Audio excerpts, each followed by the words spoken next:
What's wrong? Good afternoon to Real Chicks Rock Presents Real Discussions. I'm your host for today, Michelle Dawsbert, and I'm always excited to be here with you guys on Sunday. It's actually every first and third Sunday at 2 o'clock, so thanks for joining us. Today is no different, no exception to the rule. As you could see, for those that are watching, I got somebody that's really beautiful, smart, intellectual, part of the government process sitting here to my left, and I'm going to introduce her momentarily. But for those listeners, the new listeners, thank you. For the returning listeners, thank you as well. Just want to give you guys a little background as to what Real Chicks Rock is all about. We're all about creatively collaborating and connecting to raise awareness regarding issues that impact women. We're here to level the playing field, if you will, by way of community service, mentoring, public speaking. We have workshops and programs in place. And the last thing that we have is the arts, and that's this particular platform, the media. And we're very super excited about that because it allows us to talk about these issues that are near and dear to our heart and just be informative and transparent to help people have empowerment tools so they can continue to move on and rock on, if you will. So like I said, today is no different. I have none other than Natalie Hall from Fulton County District 4. Commissioner Hall, how are you? I'm doing great. How about you? I'm good. Thank you. Thanks for joining us. I know you're very, very, very, very, very busy. So I thank you in advance for just taking some time to be with us today and just talk about a few things. I'm so glad to be here. Awesome. Awesome. Commissioner Hall and I met through a mutual person, Jason Hawkins, right? Yes. And so he is the founder and owner of Respected Roots, and he had a pop-up shop, if you will, and invited me to come out, and I'm glad that I did, because that day was the day that I met you, Commissioner Hall, and we just clicked. We did click. Right Yes, away. Your face lit up just like it's doing right now. Oh, man. Yeah. That was a good conversation It was a very good conversation, and so with you that, took me back to the whole thing. Yeah, it was a great day, and so we met that day, and it led to this. I wanted to ask you, Commissioner Hall, when did you know you wanted to get into government? Well, it wasn't that I knew that I wanted to get into government. It was my whole family was into government. I had elected officials and I had public servants in my family, and I was really kind of like the kid that was completely different from everybody. Okay. I was the technology geek. All right. So I was the black girl who was into gaming and computers. I had the first Atari that was ever created. I'm dating myself, I know. But you know, I was actually in a career in information technology for over 20 years. Wow. And I mean, literally in the environment where a lot of times I was the only black female manager, the only black manager in the IT organization. And it got to the point where I somehow ended up getting into government because my uncle ran for the president of the Cook County Board of Commissioners in Chicago, and he won. He became the first black president of the Cook County Board, and I went back home in 1994 to kind of see, you know, did I want to be back home, or did I, you know, what did I want to do? And I still was doing information technology, but I worked for the Circuit Court of Cook County, and that was my first real, you know, county government job. I stayed there through one winter and realized, no, Atlanta is home. I got to go back, send me back. And I ended up coming back and working for Fulton County government in their information technology department. Now, people always told me I was the most sociable technology person they had ever met in their lives. So that said a lot, but it never clicked to me that I was anything other than just a techie. Until my boss, who was my neighbor, who lived a block and a half away from me for 19 years, decided that she was going to run for Fulton County Commissioner of District 4. And she asked me to help her because she needed someone to do the technology for her campaign. And I said yes. And long story short, she won and was sworn in January of 2011. And she came after me strong, and she said, I want you to be my chief of staff. And I told her, you must have lost your mind. I was like, what makes you think that makes sense? Yes, yes. And she laughed just like you did, and she said, I see something in you that you obviously don't see. She said, you know this political world, you know it. And I said, I know it, and I do not like it, and I never want to be in it. I just want to continue to serve people through technology. I think that's just my calling. And she said, no, it's bigger than that. And she kept coming after me until I finally gave in and went to work for her September of 2011. So 9 months into her first year of her first term. And I ended up staying with her as her chief of staff for 6 years until she passed away in 2017. And then I was faced with, okay, so do I take a technology job and go back into the technology field? I got a lot of job offers over $100,000 salaries, but on the other side of that, all the constituents were calling me and emailing me and texting me and saying, you have to continue the work that you started with Commissioner. Only you can do it because only you know it. You've been her right hand for the 6 years she's been in office. We need you. And my heart is always with the people. And so I decided that I was choosing the people over the career in IT, and I ran. And that's how I ended up in this seat. Have you enjoyed the seat, the ride so far? I'm loving it. I'm loving it because being able to impact people's lives in a positive way directly is an awesome, it's a beautiful blessing. And it's something that I prayed for so long, to just be able to for God to bless me to be a blessing to millions of people. And he answered that prayer by giving me this seat as the county commissioner, because we literally do things that can improve people's quality of life. Immediately. Yes, services and programs that we actually budget for and fund that provide a better quality of life for young people, seniors, families, individuals. That happens through us pressing a button every first and third Wednesday of the month at 10 o'clock a.m. in the Fulton County Government Center at our televised Board of Commission meeting. Wow. That's pretty powerful, Commissioner. Yes. That's pretty powerful. You don't take it for granted. You seem very humbled by the opportunity to do this type of work. Because I know it's a blessing to be able to be here. It's not something that I take for granted at all. When you first came into government, did you have some programs you wanted to see launch, and you were able to put them in place? Well, when I first came into government, my main focus was on my boss, because it wasn't shortly after coming to work for her that she was diagnosed with cancer. And so I knew the things that she had a heart for, and I had the same heart for them, because before coming to work for her, I did talk to her about what her vision was and what her goals were, because in order to support her, we had to be of like mind. And so she had a heart for health. She thought that every individual should have access to quality health care, and they shouldn't have to worry about whether or not they had insurance to pay for it. And she also was big on HIV/AIDS and finding a cure, because she always told a story about her brother who he caught HIV and then had full-blown AIDS during the 70s when people were outcast. And we didn't even know what that was then. And she was really hurt by that. And so she had vowed that was one of the things she would focus on, and she did. As well as we just had a heart for seniors. You know, our seniors and our youth are the most vulnerable population. And, you know, and then our homeless population, which is often overlooked. And people just act like they're not there.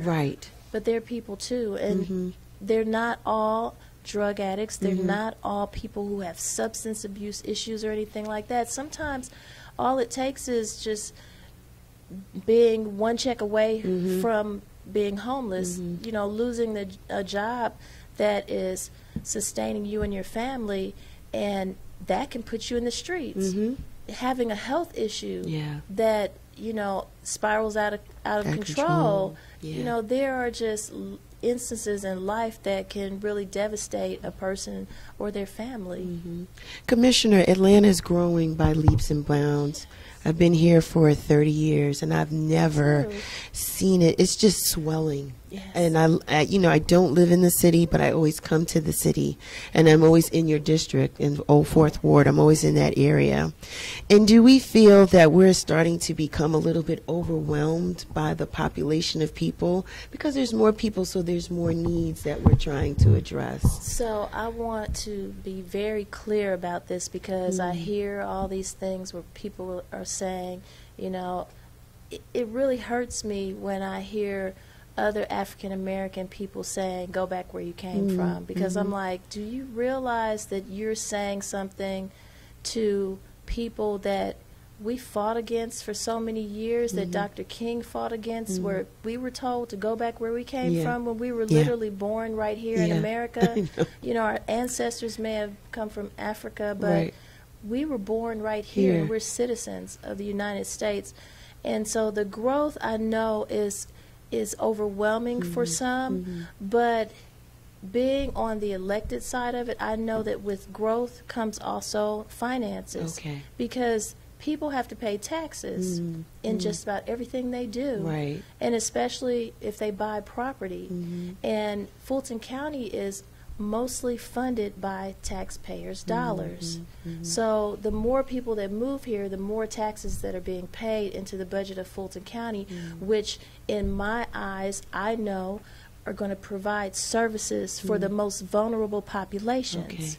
So it helps me as a commissioner be able to take care of those people who are the least of these, and those dollars get circulated back out to fund the services and programs to house the homeless, to feed them, to help our youth who are at risk. And I have a lot of good projects going on to help people, and the funding that we receive from the population of people who are moving to Fulton County helps us do that. Share with us, Commissioner, some of the projects you have in the pipeline. Look at her face light up. Y'all can't see her. She's all excited about programs.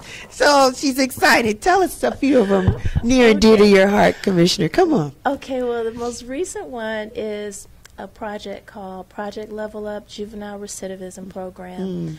District Attorney Paul Howard came to me last year, and he told me that there were over 115 youth that had gone through the juvenile system more than 3 times. Really? Okay. And he said it was on the rise. And to me, that's not right. We have to do something about that. So he was working on a project to address the juvenile recidivism, and he actually got the public defender, Vernon Pitts, to join him and put aside their adversarial ways so that they could work on this issue. And then they started pulling in other entities, juvenile court and nonprofit organizations that do things for at-risk youth, and they started to create this team and network of people who had a heart for this issue as well. Well, he included me because I was new, and you know, I don't see any of these invisible brick walls and limitations that other elected officials see. I see opportunity in everything and solutions for the things that we may not have been able to do in the past, but we can try it a different way now. And so attending some of his meetings really put it on my mind to look at how could I help. And the best way I saw fit to help was I requested $500,000 be placed into our Office of Youth at Fulton County specifically for at-risk youth. And that ended up being the funding this year that Paul Howard needed to kick off this project and start it so that we can address juvenile recidivism. And currently he is actually interviewing to hire for the positions that will manage this project. And we are bringing in partners like the At Promise Center, which is through the Atlanta Police Foundation. They are in the English Avenue area, which all of us know is one of the old legacy African American neighborhoods that's going through gentrification right now. And it's At Promise Center is right near the corner where there's a store, a yellow store that was the store that had sold the most heroin in the United States of America. Wow. And they shut that store down. All right. And they built police housing right next to the store and around the block. And at Promise Centers right there helping juvenile recidivism by having wraparound services in their building. So this partnership and this funding are coming together to really do great things in the community for our youth. Awesome. Also, I have a project called, let me talk about pre-arrest diversion. Ooh, whoa. Sounds interesting. What's that one? So you know, we arrest people and take them to jail on little things like they urinated in public, they may have been sleeping on the sidewalk, or, you know, they call it loitering. Okay. And things that some people have mental issues and behavioral issues that they're dealing with, and they just need some services and programs. Okay. They don't need to be arrested. Okay.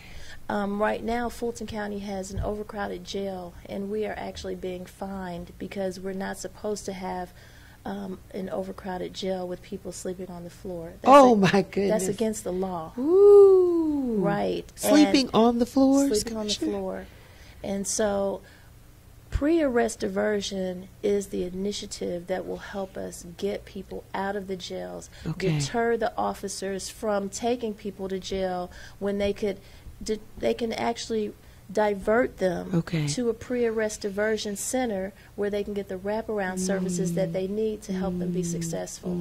So that's one thing I'm working on, and I have a meeting coming up in October, and everybody is going to be there. I have over 31 confirmed attendees, from the Solicitor General to the Public Defender, the DA, the Sheriff, Atlanta Police Department, the Pre-Arrest Diversion Executive Director. Everybody who plays a part in the process is going to be there, because there is something broken in the process right now, and we need to address what it is. So we're going to all sit down for a 2.5-hour meeting. We're going to go through, okay, what happens when the police officer is about to arrest the person? Are they already trained on how to divert, or are they only trained to arrest and take to jail? And if that's so, then how do we put training in place through the training academy when they're first hired, so that they know how to divert? And then going through that entire process from the chief judge's perspective of sentencing and what they do, to where do we take them if they do have a mental issue? As we know, it's been a long time since they closed down all the mental institutions.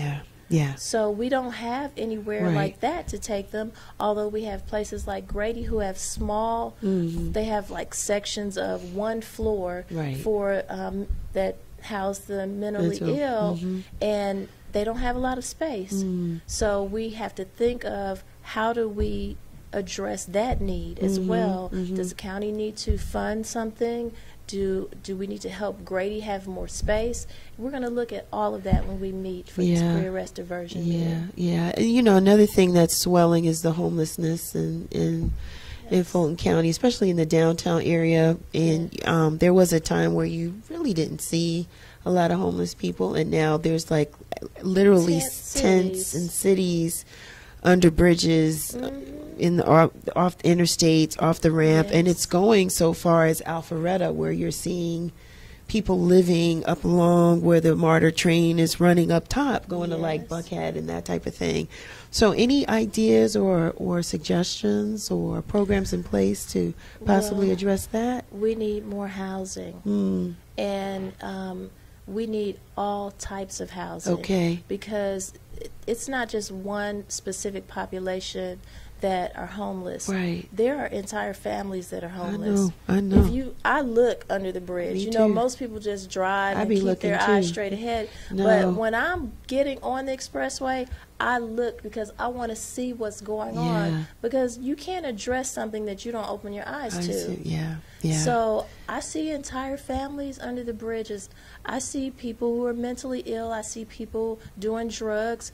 And we have to look at an overall plan of wraparound services for each group. And that means that we have to also have housing for each group. So if they're, you know, one thing that disturbed me that I learned about when Commissioner Garner was alive was that we would take a homeless family and separate the man from the mother and the children.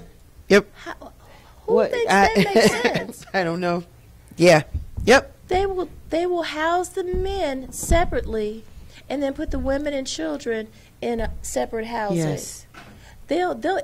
I even saw where women and children were getting nice townhouse apartments, and the man couldn't even come but during specific times of day to see the family, and then he was escorted off the property. My goodness.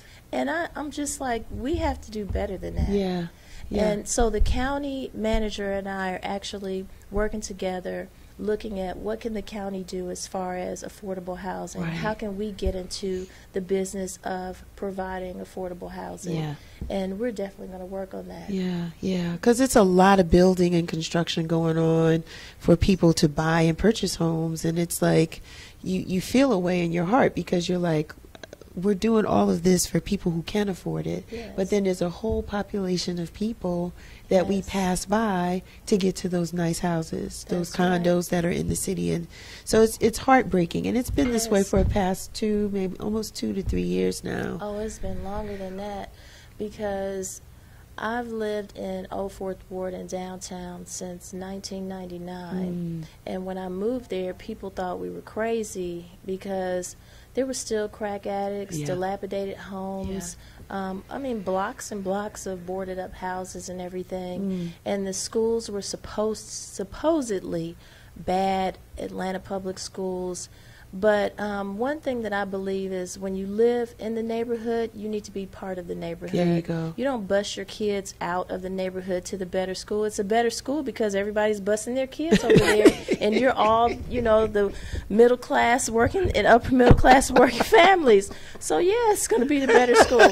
But if you all invest in your own neighborhood school, it can be the better school too. It can be. So so while I lived there, my sons actually went to school in Atlanta. We did not bus them anywhere. Gotcha. Even though I had to literally drive 2 blocks from my house and drive my child to school because he could not walk because crack was so bad, prostitution was so bad, and when I would drive him, I would have to put my hands over his eyes because he could see just about anything just by looking out of the window for that 2-block drive to school. And it was like that for a little while. I mean, I had a best friend named Marie Kauser, who everyone knows as a community activist. She literally would take homeless people and take them to her house and feed them, let them stay there and wash up and everything. But Marie used to smoke on my porch, and she would leave her cigarette butt ashes on the porch, and she'd leave a little ashtray there. It was so bad, a crack addict stole her. I'm serious, stole her ashtray and butts and everything. So that's how bad our neighborhood was. And my son's bike was stolen 3 times before we got sense enough to know, well, there's no chain that's big enough to chain the child's bike to the porch. So that's how bad the neighborhood was. But we lived there. We cared for the people that were there. We tried to make sure that no one was displaced because we knew that many of us were coming to move there. And there was an organization founded by Coretta Scott King called the Historic District Development Corporation. And Coretta Scott King passed that on to a woman named M. Tamanika Youngblood. M. Tamanika Youngblood bought house by house, block by block, from Auburn Avenue all through Old Fourth Ward, and redeveloped that neighborhood. And with the help of Marie Kauser, my friend, they tried not to displace anyone. So to this day, you have families in that neighborhood who've been there for 50, 60, 70 years, generations. They were not displaced. Nice, awesome, and that's a wonderful story, testimony to share, because gentrification is so. It's here. Yes, it is. It's here, and it's in every city. So it's not like it's just an Atlanta thing. It's happening, and it's starting to slowly happen on the southwest side of Atlanta. Yes, it is. Very slowly. Any thoughts about how that's moving and the impact it'll have in our communities? Well, it's actually happening right now on the northwest side, west of the Mercedes-Benz Stadium. Yes. Because my district goes from Inman Park, Old Fourth Ward, all the way across west of the Mercedes-Benz Stadium to Fulton Industrial Boulevard, where the Charlie Brown Airport is. What? You're that big? You got a big district. Yes. Woo. It goes up to Grady High School. Oh, my. Comes around 14th Street and goes up and touches 75 North and takes in Howell Mill Road, Bankhead, Bolton. I got the hood in my district, and I love it because I get to help make it what it should be and not allow people to come and change it into something that is not going to include people. You got a big district. And then it goes down to I-20, and there's a portion of it that goes all the way down Cascade Road to the Andrew and Walter Young YMCA. Dang, Commissioner Hall, you got a big district. It's big. Ooh, you're busy. So I get to serve from the homeless to the very wealthy. Yes. And it is, for me, I love it because I get to see positive change happen, and I get to be a part of making that positive change. Okay. How can we deal with gentrification? Do we need to be more involved in it? Yes. So we need to ensure that we build in a manner that includes everyone. And I heard a gentleman named John Almond, who is part of the West Side Future Fund, he said to me one day, you know, we missed something when we started to develop east of downtown Atlanta. We missed the fact that we're building up downtown Atlanta, and we have all of these hotels and stadiums and arenas and restaurants, and we have a whole service industry need for people to be employed to serve the people that come in that to visit Atlanta, as well as those who come in to the arena and the stadium.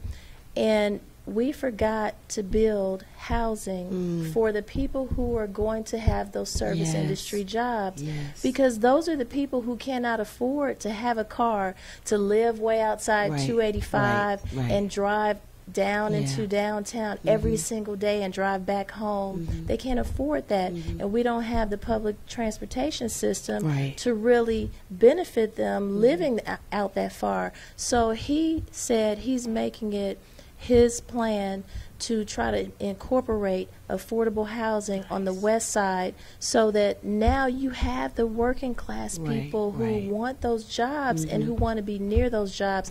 They're living in the neighborhood as we're developing around for the people who have, you know, make more money, but there's now that balances out that neighborhood. And that's how we should be doing it. That's an awesome plan. That sounds good. Because, a lot of people that have those jobs have to take a bus or two to get to the MARTA and do all that, too. And hopefully the MARTA takes them close enough to the job that they have to work. Yes, but I consistently hear about this 1 mile stretch that needs to be addressed for people to literally get from MARTA to where they need to go. There's an absence of transportation for about 1 mile that people need, and so we need to just develop the housing that they need closer to their employment.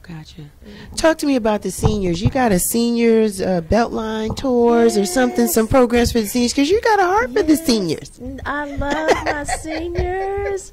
So when I visited all the senior centers and high-rises and apartments in my district, the seniors told me that they knew nothing but negative things about the Beltline. You know, that the Beltline is going to push them out, and they won't be able to live in downtown. They won't be able to keep their houses that are along the Beltline in those historic African-American neighborhoods. And I said, well, I want to make sure that they know what's going on, and they feel like they're a part of it, and they're informed, and they're, you know, actively being able to contribute to what they want to see the Beltline be for them.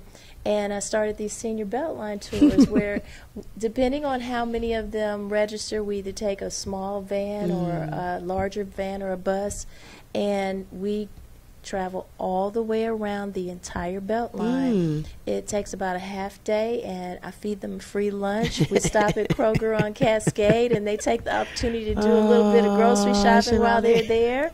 And we just have a good time because it becomes really interactive, because these seniors, a lot of them have grown up in these neighborhoods or raised their families or still live in the neighborhoods or had friends and family in these other parts of Atlanta, and they start to tell us stories about you know, different places along the Beltline, and it becomes really interactive. When people are not invited to the table, or if there's not inclusion, then the fear comes into play. Because then they feel like, oh, everything's changing around me. I don't know what's going on. So information is the key, and inclusion is important. So people can feel that it's still a community. It's just becoming a bigger community now. That's right. Because we have so many people that appreciate the Beltline, just the scenic view of it, the fact that you can walk and just be a family. It's very family oriented for the most part, right? It's like a walking park.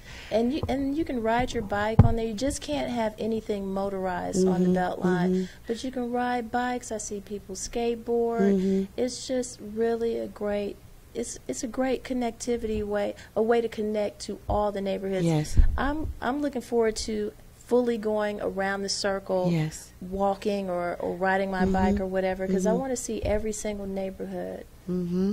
Talk to me about CEOs of tomorrow. I'm not even going to look at you because you're too excited. I'm not even going to look at you because you're too excited. Your face lit up. Come on. CEOs of tomorrow. CEOs of tomorrow. Tell us about that. What is that about? So CEOs of tomorrow the CEO stands for Careers, Entrepreneurships, and Opportunities.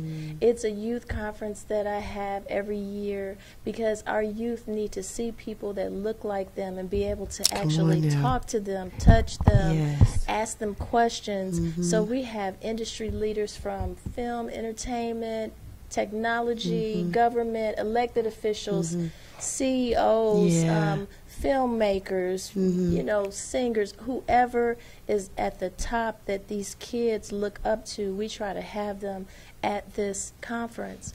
And you're going to be I'm going to be a panelist this year. I'm excited. Thank you for the opportunity. So this is my first one, so I'm excited to see how this all works out. And just how many students are we expecting from high school? It's high school students, right? It's actually all Atlanta Public School high schools and Fulton County high schools. Wow. And we invite them. I wish we could do like 1,000. Right. But every year we get overwhelmed with so many, and we can only fit up to 300 in the room. Gotcha. So we are trying to keep it down, but I'm hoping that maybe we can expand it in the coming years. But right now, the place where we hold it at the Loudermilk Center can only hold 300. Yeah, and it's happening. So when is it happening, Commissioner Hall? It is happening on Friday, October 25th. From 8:30 to 2:30. Yes. And you have to go to your principal's office in your high school to find out about it if they haven't distributed the information out.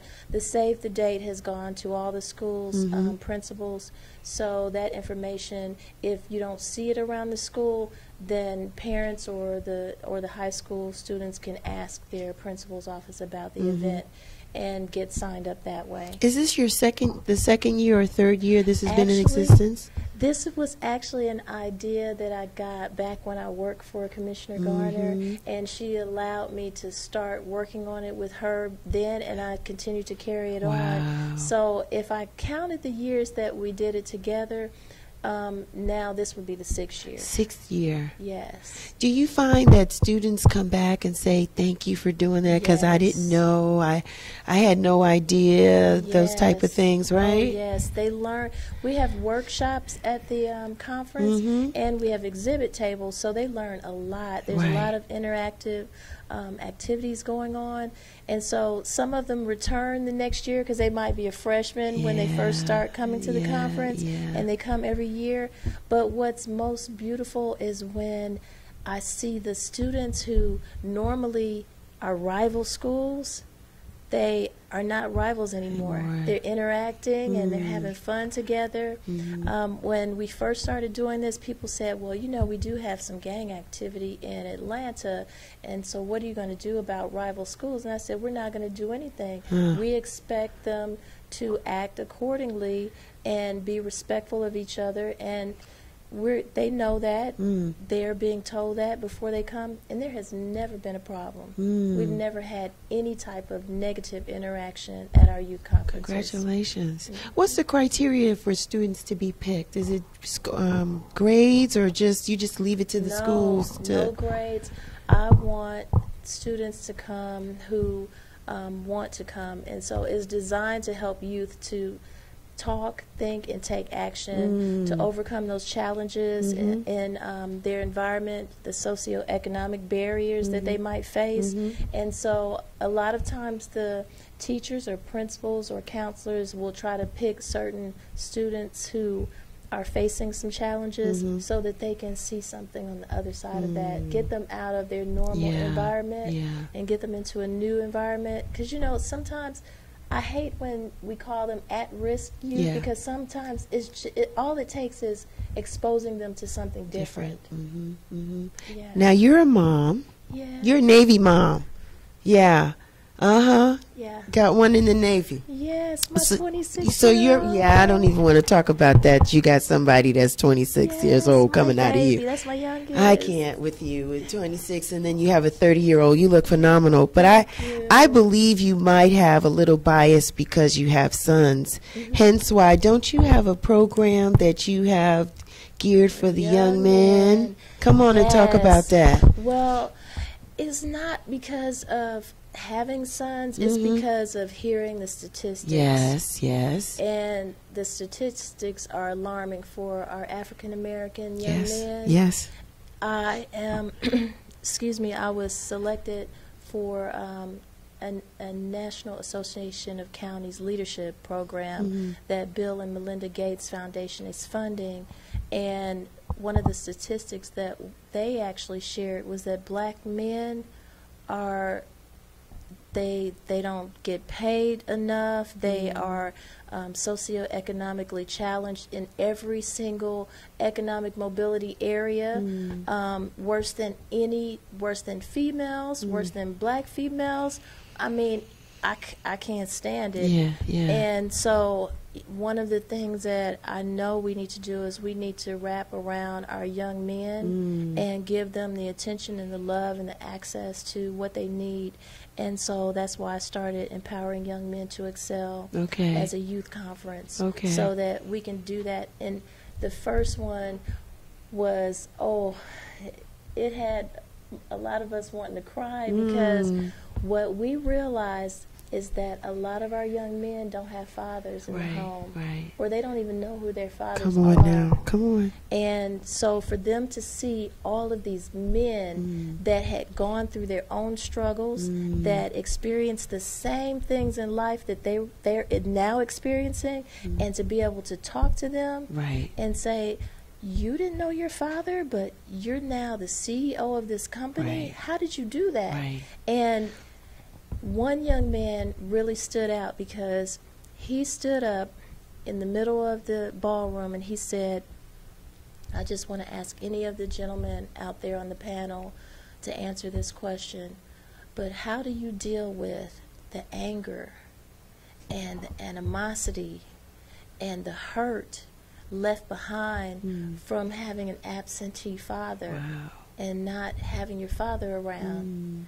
And the guys on the panel, they just wrapped around him with love and, told him their experience and how they got over it, and told him that they would be, a father to him if he needed to talk to somebody. And one of our workshop presenters, he actually hugged the young man, and the young man started to cry.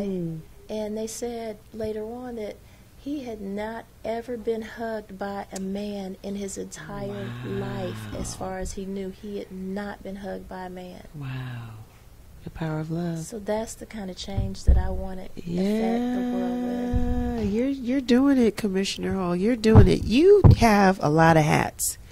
A lot of people look at your background and your bio, IT major, Bachelor of Science, MBA, Keller Graduate School. I went to the same school. I did. I have my MBA from Keller too, yeah. But you wear multiple hats. You're on several boards. You're a mom, a wife, a job. You look at you. You look like you're fun when you're out, when you're not working. So for the people that are listening, how do you balance it all, Commissioner? How do you do it all? You have to have an outstanding family and a wonderful team that is like your family. So in my office, my team is like my family, and my family and my team connect like this. Wow. So hi, team. So for anyone who was at the health fair and walk yesterday, they would have seen my son, my team, me, all of us together. Right. Because in order for me to do this successfully, I have to have the support of family and team, or else I couldn't do it. And they have to be able to work together and talk to each other, because there's some things that are going to take me away from family, and there's some things that family can be incorporated into. And so that's the only way that I could do this. Any son? So I want to say shout out to my team. Anita Harris right over here. She is, I know she's Facebook Live or something. Yeah, she's doing something. She's over there. Anita yeah, Harris, she's doing something over she's there. She's my Director of Legislative and Community Affairs. Yeah, she's awesome. And I have my Chief of Staff is Calvin Brock, and my policy and community analyst, she's new. That's why I'm stumbling over her title, Sequoia Kirby. Yeah, hi, Sequoia. And my communications manager is Sabria Rivers. Yes, Sabria. I met Sabria through email to make this happen, and I'm not afraid of Calvin. Tell Calvin I'm not afraid of Calvin. Oh, she's saying that because Calvin is a retired officer from New Jersey, a Navy and an Army veteran, has done undercover, narcotics, drug, gang task force. It does FEMA in his spare time whenever he can get some time. And, was a sheriff. Yeah, he looked like he does all that stuff. I'm not afraid of him, no. I'm not. Sometimes we are. He's a good man. You have a good staff. He starts ordering us around. We're like, look at Anita shaking her head. Yeah. Man, what's next for you, Commissioner Hall? I mean, program-wise, is there a program you'd like to launch that you haven't done yet? I am working on several things. Fulton County used to have a grant program called the Fresh Grants, which included all the community service grants for nonprofits to be funded who do anything for seniors, youth, disabilities, homelessness, and economic development. But Fresh Grants also had a health component, so we gave grant funding to organizations that provided health care services and programs. And somehow, in the transition to try to improve the grant process, health was left off. So I'm working on trying to institute that with, of course, the assistance of my team, Anita. And we are actually looking at how to put the health grants back in place, because there are organizations that specifically deal with HIV/AIDS that we need to partner with and fund to help us with, getting rid of HIV/AIDS and providing those services to people that have, you just made me think about HOPWA housing funds. Has been a big issue lately in the news. And for those people who follow the news for the city of Atlanta, it was in the news that they were going to lose millions of dollars. And that money is specifically used for people who have HIV and AIDS so that they can have housing.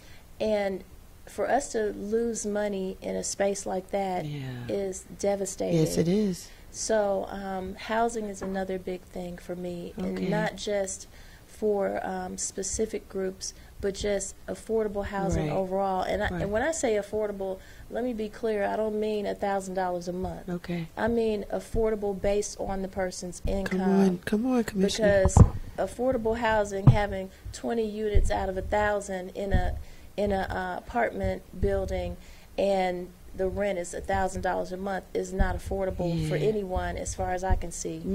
Because our cost of living continues to rise, and people's salaries are not. Come on now. I'm sorry. I could just get on the soapbox and get Come me started. on, Commissioner, because it's not. It's not. No. It's not.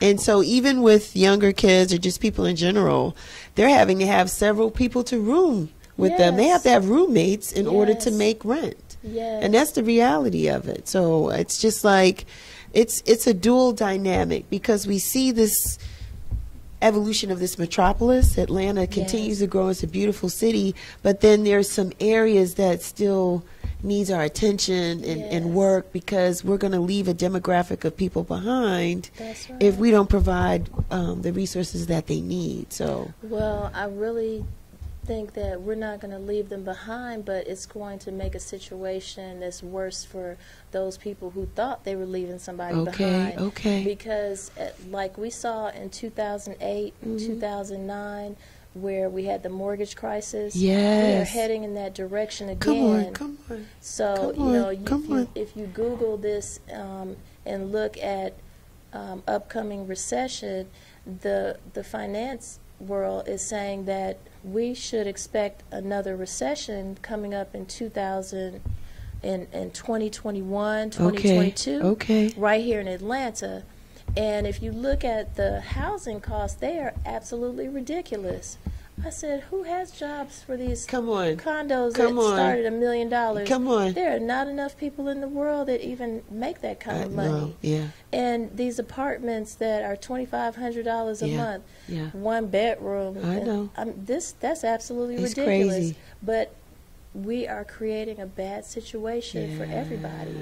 And I think, unfortunately, if we don't correct it, we will see how it's going to impact everyone. Nobody will be left out. Oh my gosh. That's the reality of it. Fasten your seatbelts. That's what we're going to do. Well, I'm going to try to do something better along the way and try to redirect some affordable housing into this situation. The mayor is doing a great job in implementing the housing. And as much as I possibly can, I try to make sure people know that she is doing a good job. And you just need to get the information, that's all. The county has actually partnered with an organization called Partners for Home to add the services, because Fulton County is mandated by the state to provide health and human services. So we are going to provide the services for the affordable housing tenants through Partners for Home. So we've actually created that partnership, and there are about probably 800 units just on that list alone of affordable housing coming into downtown. And see, this is why, Commissioner Hall, your programs are so important, and it shows that you're empowered, your staff, your role, your position, because you're in a position to make change. And so even though our executive office is not where we ideally want to be, it's important that on the local level we stay involved and we stay engaged, because we can make change on this level, at least in our community. We can't maybe change federal tax laws and that type of thing, but city. Yes, you can. I don't want anybody to think that you can't make change. Come on, tell me, get me together. And speaking of taxes, so some people are just misinformed or don't have any information at all, and they think that we keep raising the property taxes, and we're not. We have literally voted to lower the millage rate for all property tax owners in Fulton County, and that millage rate will continue to lower all the way through the next 5 years. It will not go up. But what people don't understand is they pay 3 different millage rates on their property. One is through Fulton County, one is to Atlanta Public Schools, and the third one is to City of Atlanta. So you have to go to each one of those government agencies and let them know, I need you to lower our millage rate. Yeah. So when we lower our millage rate, you still have 2 more that you have to pay. So if they're going up and we're going down, you're not going to see the benefit of that. Right. And then we have some great homestead exemptions that help people in their homes with paying their taxes or diverting the tax. We have an appeal process in place to help people who are getting the assessment side of it. And this is another part that people don't understand. The assessment of the property is what drives the property bill up. So if your assessment is high, it's going to drive your bill up. It's not that your property taxes have increased. It's that your assessment has increased. And it is the state of Georgia legislators who wrote the law on how your property should be assessed. So people should be trying to burst the doors down on the state capitol to go and tell their legislators, we need you to change that bill so you can help us on our property assessments. Because seniors who have been in their homes for 50 years should not have to pay for somebody coming and buying the property next door to them, demolishing it, and building a mini mansion. They shouldn't have to pay for that. Come on now. So they need, on that level of the state, to change things. A lot of people don't understand the state governs a lot of what Fulton County does. Understood. They are the ones who set up the County Board of Commissioners. We didn't set ourselves up.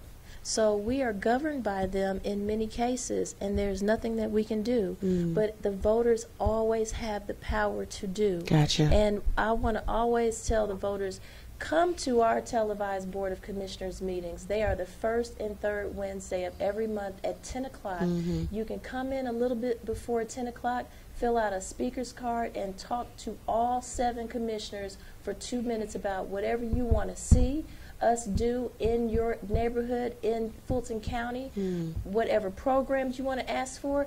We deal with taxpayers' dollars, so the taxpayers need to come and tell the commissioners what they want to see their dollars paying for.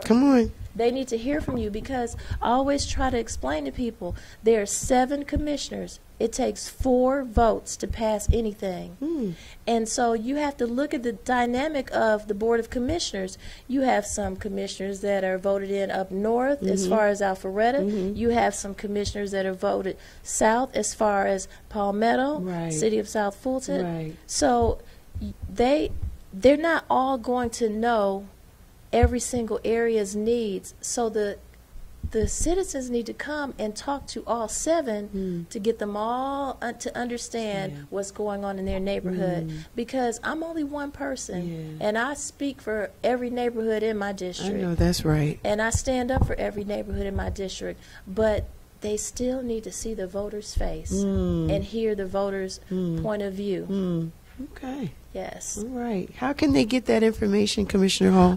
They can call my office at 404-612-8226 or go on the county's website at fultoncountyga.gov or my website at fultoncountyga4.com. What's next for you, Commissioner Hall? Are you going to do anything else in another office? Are you thinking about... Look at her. Because that resume is pretty fat, Commissioner Hall. You've done a lot of good stuff. I just got it. Okay, you can take the 5th. All kinds of stuff. We watching you though. You can take the 5th. Go on and say. Don't say nothing. I'm not saying anything because I still have work to do. You got a lot of work. Got some work to do. I have one more. I'm on the ballot next year, November 2020, and I am running again. Okay. Because I still want to finish the work. We have got great momentum going on a lot of the initiatives that I've started, and I want to see things come to fruition. I want to see Fulton County actually do affordable housing. I want to see us actually start addressing homelessness a lot better. We have a whole division that focuses on homelessness, but we have lost a lot of employees. That's another thing. People need to go to fultoncountyga.gov and go to our employment page and look for a job. I was just going to ask. We need great people in the government. people don't seem to think about government employment anymore the way Right. they used to. to. But come on back, because we have done, I'm serious, because we've done salary studies and everything to make sure that our salaries are competitive with corporate America. I'm coming. And we have great benefits. You know, government benefits have always been Come good. on now. She talking now. I'm So coming. come on through. Look at fultoncountyga.gov for employment. We are redoing our website, so you'll see it change up, and it's going to be Really? dynamic too. Yeah, I'm coming to work Yes. for Commissioner Hall. And I I want put to a be. lot of money in the budget for jobs. So Come, see, I'm coming. Come on, And y'all. Anita, I'm coming to work with you, okay? I'm coming on over there. I'm going to apply for the job and go. I'm going to go. How can people find you, Commissioner Hall? Where can they get a hold of you? Give them the number again, one more time. it is 404-612-8226, and I'm on all social media: You Instagram, are. Facebook, Twitter at FulCOD4. It's FULCOD and the number 4. I love it. This And was also, good. if you want to go to my personal page, it's Natalie W. Hall, NATALIEWHALL.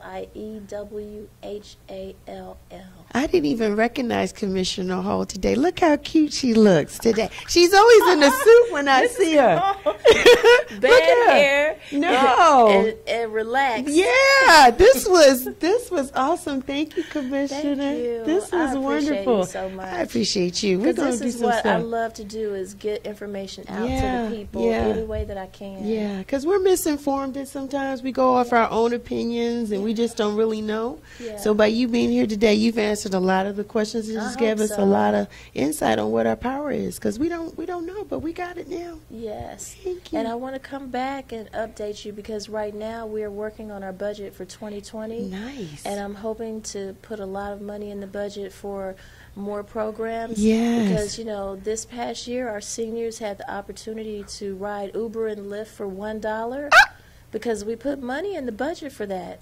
For our seniors who don't have $1? I almost choked.